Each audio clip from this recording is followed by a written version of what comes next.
It's really striking, actually. There's a speech that President Duterte gave where he said, and it was an official speech, it was video recorded and everything, and he said, let's kill all the drug suspects like Hitler killed the Jews.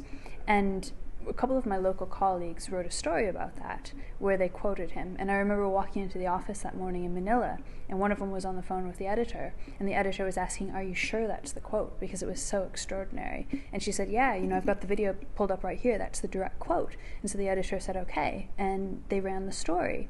And after that, the response was extreme.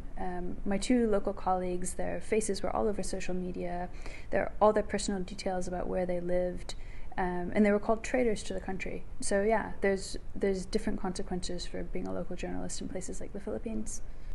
Journalists are brave, and they will cover the stories no matter.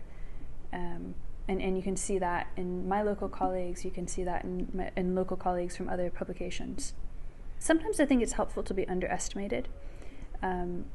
I'm not perceived as a threat, so I can walk into an interview with a Philippine cop, introduce myself, say I'm a journalist and I'd like to talk about what's happening, and it won't be an aggressive conversation, at least to start with. And I find that very effective in having a conversation about what's happening and getting good quotes and information. Sometimes I think you can pave the way. The series of stories that we did in the Philippines, they were very aggressive. And we had the president's office literally on the phone screaming at us and sending out these blast messages saying that, we weren't right. And they were never specific. They never challenged any of the facts, but they were very, very angry.